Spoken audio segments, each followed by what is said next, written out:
ಸ್ಮಿತಾ ಸವಿರುಚಿಗೆ ಸ್ವಾಗತ. ಈಸಿಯಾಗಿ ಮೊಟ್ಟೆ ಬಳಸದೆ, ಆರ್ಟಿಫಿಷಿಯಲ್ ಕಲರ್ ಬಳಸದೆ, ಹಾಗೆ ಬಟರ್ ಕೂಡ ಯೂಸ್ ಮಾಡ್ದಲೆ ಹೇಗೆ ಮನೆಯಲ್ಲೇ ಪ್ಲಮ್ ಕೇಕ್ ಮಾಡೋದು ಅಂತ ತಿಳ್ಕೊಳ್ಬೇಕು ಅಂದರೆ ವಿಡಿಯೋನ ಕೊನೆ ತನಕ ಸ್ಕಿಪ್ ಮಾಡದೆ ನೋಡಿ. ಹಾಗೆ ಹೊಸಬ್ರು ಯಾರಾದರೂ ವಿಡಿಯೋನ ನೋಡ್ತಾ ಇದ್ರೆ ಸ್ಮಿತಾ ಸವಿರುಚಿ ಚಾನಲ್ನ ಸಬ್ಸ್ಕ್ರೈಬ್ ಮಾಡ್ಕೊಂಡು ನೋಡಿ. ನಿಮ್ಮ ಸಪೋರ್ಟ್ ನಮಗೆ ತುಂಬ ಮುಖ್ಯ. ಇನ್ಸ್ಟೆಂಟ್ ಪ್ಲಮ್ ಕೇಕ್ ಮಾಡೋದಕ್ಕೆ ನಾನಿಲ್ಲಿ 3 ಆರೆಂಜ್ ತೊಗೊಂಡಿದ್ದೀನಿ. ಈಗ ಇದನ್ನೆಲ್ಲ ಬಿಡಿಸ್ಕೊಂಡು ಇದನ್ನು ಜ್ಯೂಸರಲ್ಲಿ ನಾನು ಜ್ಯೂಸ್ ಮಾಡ್ಕೊಳ್ತೀನಿ. ಪಲ್ಪ್ ಮಾತ್ರ ತಗೊಂಡು ಬಿಡಿಸಿಟ್ಕೊಂಡಿರೋ ಅಂಥ ಕಿತ್ತಳೆ ಹಣ್ಣಿಗೆ ನಾವೀಗ ಸಕ್ಕರೆ ಹಾಕ್ದಲೆ ಹಾಗೆ ಜ್ಯೂಸ್ ಮಾಡ್ಕೊಳ್ಬೇಕು. ಇಲ್ಲಿ ನೀರು ಸೇರಿಸಬಾರ್ದು, ಸಕ್ಕರೆನೂ ಸೇರಿಸಬಾರ್ದು. ಆರೆಂಜ್ ಜ್ಯೂಸ್ನ ನಾನೀಗ ಸ್ವಲ್ಪ ಸ್ಟ್ರೈನ್ ಮಾಡ್ಕೊಳ್ತೀನಿ.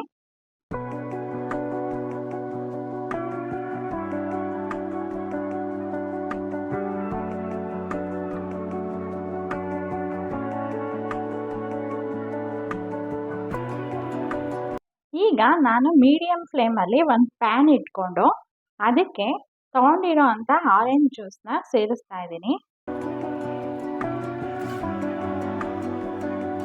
ಇಲ್ಲಿ ನಾನು 1 ಟೇಬಲ್ ಸ್ಪೂನಷ್ಟು ಒಣ ದ್ರಾಕ್ಷಿ ತಗೊಂಡಿದ್ದೀನಿ. ಇದು ಕಪ್ಪು ದ್ರಾಕ್ಷಿ ತಗೊಂಡಿದ್ದೀನಿ.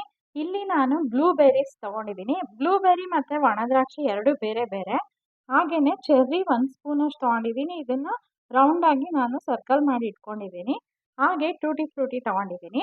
ಇಷ್ಟನ್ನು ಒಂದೊಂದು ಸ್ಪೂನಷ್ಟು ತಗೊಂಡಿದ್ದೀನಿ. ಇದನ್ನು ಆರೆಂಜ್ ಜ್ಯೂಸ್ಗೆ ಸೇರಿಸ್ತಾ ಇದ್ದೀನಿ.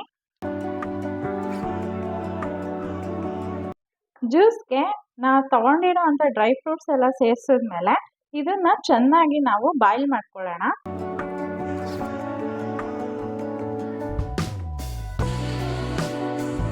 ನೋಡಿ, ಆರೆಂಜ್ ಜ್ಯೂಸ್ನೆಲ್ಲ ಡ್ರೈ ಫ್ರೂಟ್ಸ್ ಎಳ್ಕೊಂಡು ದಪ್ಪ ಆಗ್ತಾ ಇದೆ, ಚೆನ್ನಾಗಿ ಅಬ್ಸರ್ವ್ ಮಾಡ್ಕೊಳ್ತಾ ಇದೆ. ಈಗ ನಾನು ಇದಕ್ಕೆ 1 ಸ್ಪೂನಷ್ಟು ಶುಗರ್ ಸೇರಿಸ್ತಾ ಇದ್ದೀನಿ. ಶುಗರ್ ಸೇರಿಸಿದ್ಮೇಲೆ ಇಮಿಡಿಯೇಟ್ ಆಗಿ ಗ್ಯಾಸ್ ಆಫ್ ಮಾಡ್ಕೊಳ್ಬೇಕು.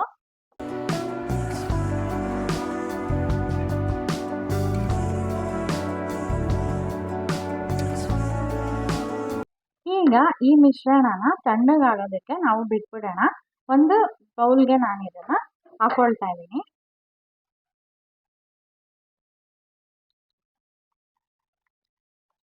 ಈಗ ನಾನು ಅದೇ ಪ್ಯಾನ್ಗೆ ಸ್ವಲ್ಪ ಬಿಸಿ ಮಾಡಿಕೊಂಡು ಹಾಫ್ ಬೌಲಷ್ಟು ನಾನು ಶುಗರ್ ತಗೊಂಡಿದ್ದೀನಿ. ಇದನ್ನು ಸೇರಿಸ್ತಾ ಇದ್ದೀನಿ. ಇದಕ್ಕೆ 2 ಸ್ಪೂನಷ್ಟು ನೀರು ಸೇರಿಸ್ತಾ ಇದ್ದೀನಿ. ಈಗ ಇಲ್ಲಿ ನಾನು ಲೋ ಫ್ಲೇಮಲ್ಲೇ ಇದನ್ನು ಕ್ಯಾರಮಲ್ ಮಾಡ್ಕೊಳ್ತೀನಿ. ಶುಗರ್ನ ಲೋ ಫ್ಲೇಮಲ್ಲೇ ಕ್ಯಾರಮಲ್ ಮಾಡಬೇಕು.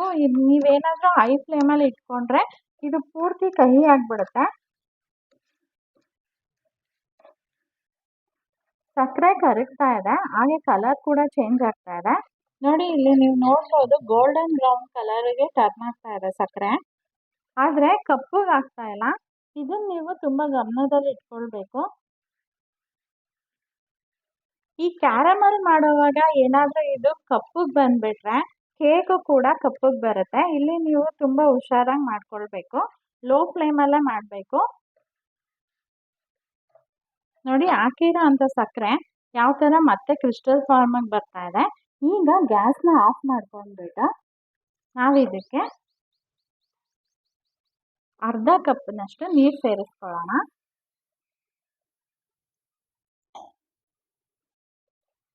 ಅರ್ಧ ಕಪ್ ನೀರು ಸೇರಿಸಿದ್ಮೇಲೆ ಈಗ ನಾವು ಇದನ್ನು ಹೈ ಫ್ಲೇಮಲ್ಲಿ ಮತ್ತೆ ಇದನ್ನು ಒಂದು ಸ್ವಲ್ಪ ಹೊತ್ತು ಕುದಿಸ್ಕೊಳ್ಳೋಣ. ಈಗ ಹೈ ಫ್ಲೇಮಲ್ಲೇ ಕುದಿಸ್ಬೇಕು. ಕ್ಯಾರಮಲ್ ವಾಟರ್ ರೆಡಿಯಾಗಿದೆ. ಈಗ ನಾನು ಗ್ಯಾಸ್ ಆಫ್ ಮಾಡಿಕೊಂಡು ಇದನ್ನು ಸ್ವಲ್ಪ ಕೂಲ್ ಆಗೋದಕ್ಕೆ ಇನ್ನೊಂದು ಪಾತ್ರೆಗೆ ಹಾಕೊಳ್ತೀನಿ. ಈ ಕಲರ್ ಬಂದರೆ ಸಾಕು, ಗೋಲ್ಡನ್ ಬ್ರೌನ್ ಇದೆ ನೋಡಿ. ಇದಕ್ಕಿಂತ ಸೀಸೋದಕ್ಕೆ ಹೋಗಬಾರ್ದು.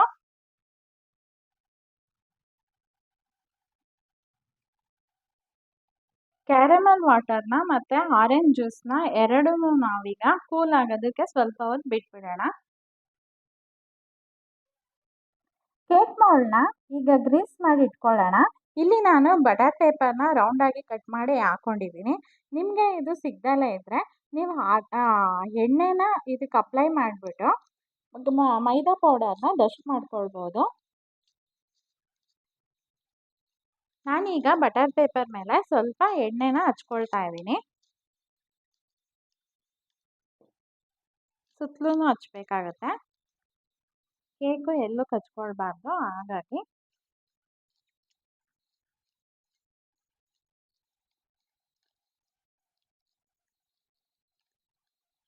ಇದೆಲ್ಲ ನೀವು ಕೇಕ್ ಮಿಕ್ಸ್ಚರ್ ಪ್ರಿಪೇರ್ ಮಾಡೋದಕ್ಕೂ ಮುಂಚೆನೇ ಮಾಡ್ಕೊಳ್ಬೇಕು.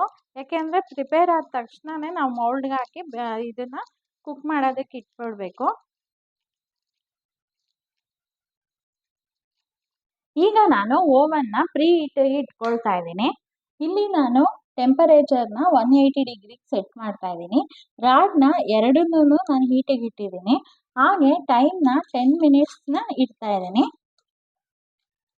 ನೀವು ಓವನ್ ಇಲ್ದಿದ್ರೆ ಒಂದು ಬಾಣಲಿಗೆ ಸ್ವಲ್ಪ ಉಪ್ಪು ಹಾಕ್ಬಿಟ್ಟು ಅದನ್ನು 10 ಮಿನಿಟ್ಸ್ ನೀವು ಪ್ರೀ ಹೀಟಿಗೆ ಇಟ್ಕೊಳ್ಬೋದು.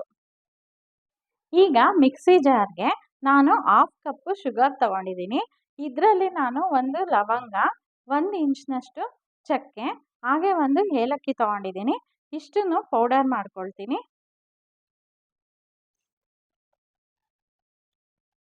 ಹಾಫ್ ಕಪ್ಪು ರಿಫೈನ್ಡ್ ಆಯಿಲ್ ತಗೊಂಡಿದ್ದೀನಿ. ಇದನ್ನು ನಾನು ಮಿಕ್ಸಿಗೆ ಆ್ಯಡ್ ಮಾಡ್ತಾ ಇದ್ದೀನಿ. 1/2 ಕಪ್ಪು ಮೊಸರು ತಗೊಂಡಿದ್ದೀನಿ. ಇದು ಎಗ್ ಹಾಕ್ದಲೇ ಇದ್ದರೆ ತಗೊಳ್ಬೇಕಾಗತ್ತೆ. ನೀವು ಎಗ್ ಹಾಕೋದಾದರೆ 3 ಮೊಟ್ಟೆನ ಒಡೆದು ಹಾಕೊಳ್ಳಿ, ಮಿಕ್ಸಿಗೆ ಹಾಕೊಳ್ಳಿ. ವಿನಿಗರ್ ಹಾಕ್ತಾ ಇದ್ದೀನಿ. ಇದು ಒಂದು 1/4 ಸ್ಪೂನಷ್ಟಿದೆ. ಈಗ ಹಾಕಿರೋ ಅಂಥ ಎಲ್ಲ ಲಿಕ್ವಿಡ್ ಮಿಕ್ಸ್ಚರ್ನ ನಾನೊಂದ್ಸಲ ಬ್ಲೆಂಡ್ ಮಾಡ್ಕೊಳ್ತೀನಿ. ಈ ಥರ ಒಂದ್ಸಲ ಎಲ್ಲದನ್ನು ಮಿಕ್ಸ್ ಆಗೋಂಗೆ ಬ್ಲೆಂಡ್ ಮಾಡಿಕೊಂಡ್ರೆ ಸಾಕು. ತುಂಬ ಹೊತ್ತು ತಿರುಗಿಸ್ಕೊಳ್ಬೇಡಿ. ಈಗ ಡ್ರೈ ಇಂಗ್ರೀಡಿಯೆಂಟ್ಸ್ನೆಲ್ಲ ಕೇಕ್ಗೆ ನಾವು ರೆಡಿ ಮಾಡ್ಕೊಳ್ಳೋಣ. ನಾನಿಲ್ಲಿ 1 ಕಪ್ನಷ್ಟು ಮೈದಾ ಹಿಟ್ಟು ತೊಗೊಂಡಿದ್ದೀನಿ. ಇದನ್ನು ಸ್ವಲ್ಪ ಜರಡಿ ಮಾಡ್ಕೊಳ್ತೀನಿ.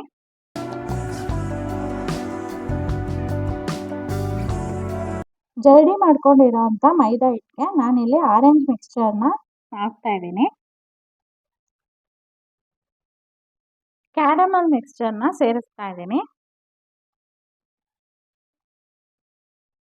ಬ್ಲೆಂಡ್ ಮಾಡಿ ಇಟ್ಕೊಂಡಿರೋ ಅಂಥ ಮಿಕ್ಸ್ಚರ್ನ ಸೇರಿಸ್ತಾ ಇದ್ದೀನಿ.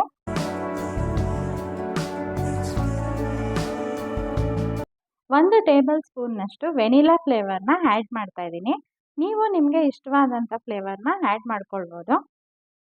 ಕೊನೆಯಲ್ಲಿ ಬೇಕಿಂಗ್ ಪೌಡರು 1 ಟೇಬಲ್ ಸ್ಪೂನಷ್ಟಿದೆ. ಇದನ್ನು ಸೇರಿಸ್ತಾ ಇದ್ದೀನಿ.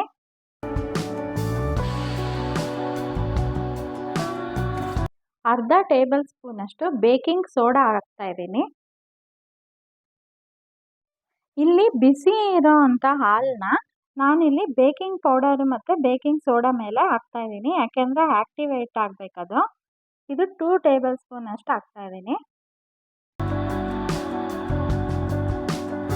ಎಲ್ಲ ಹಾಕೊಂಡ್ಮೇಲೆ ಇದನ್ನು ಕ್ಲೀನಾಗಿ ನಾವು ಸ್ವಲ್ಪ ಕಲಿಸ್ಕೊಳ್ಬೇಕಾಗತ್ತೆ. Cut and fold ಮೆಥಡಲ್ಲಿ.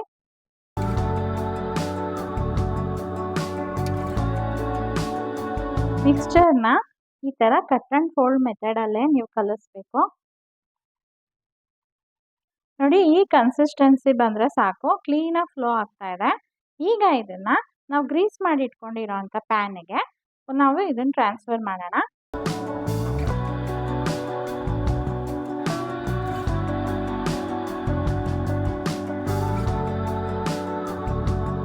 ಮೌಲ್ಡಿಗೆ cake mixture ಹಾಕಿದ್ಮೇಲೆ ಒಂದ್ಸಲ ಟ್ಯಾಪ್ ಮಾಡ್ಕೊಳ್ಬೇಕಾಗತ್ತೆ.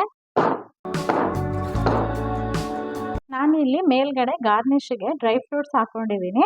ಈಗ ಇದನ್ನು ನಾನು ಪ್ರೀ ಹೀಟ್ ಆಗಿರೋ ಅಂಥ ಓವನಲ್ಲಿ 40 ಮಿನಿಟ್ಸ್ ಬೇಕ್ ಮಾಡ್ಕೊಳ್ತೀನಿ 180 ಡಿಗ್ರಿ ಸೆಂಟಿಗ್ರೇಡಲ್ಲಿ.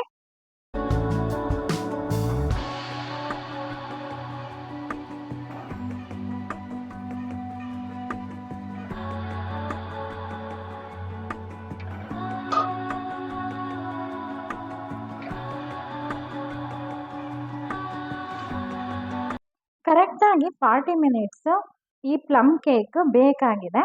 ಈಗ ನಾನೊಂದ್ಸಲ ಇದನ್ನು ಚೆಕ್ ಮಾಡ್ತೀನಿ. ಈ ಥರದೊಂದು ಟೂತ್ ಪಿಕ್ನ ಇಟ್ಬಿಟ್ಟು ನೋಡಿದ್ರೆ ಇದು ಎಲ್ಲೂ ಅಂಟ್ಕೊಂಡಿರಬಾರ್ದು.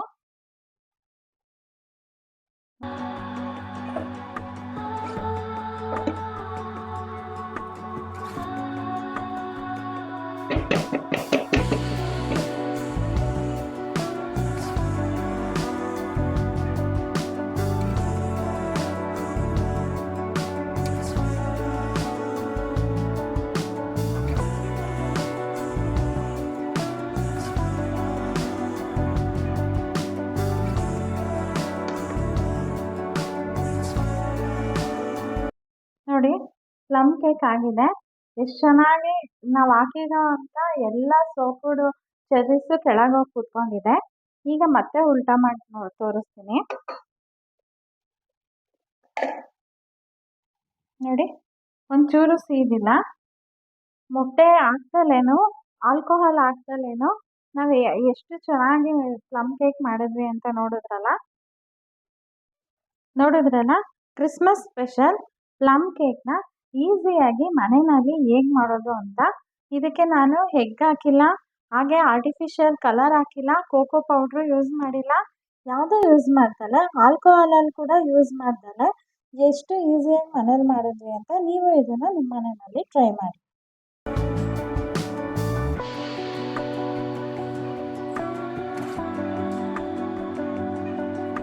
ಈಗ ಕಟ್ ಮಾಡಿ ನೋಡೋಣ ಕೇಕ್ನ.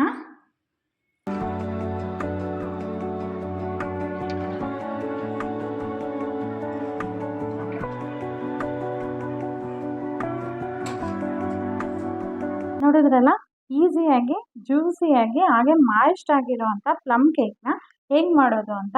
ನೀವು ಇದನ್ನು ಮನೆಯಲ್ಲಿ ಟ್ರೈ ಮಾಡಿ ನೋಡಿ.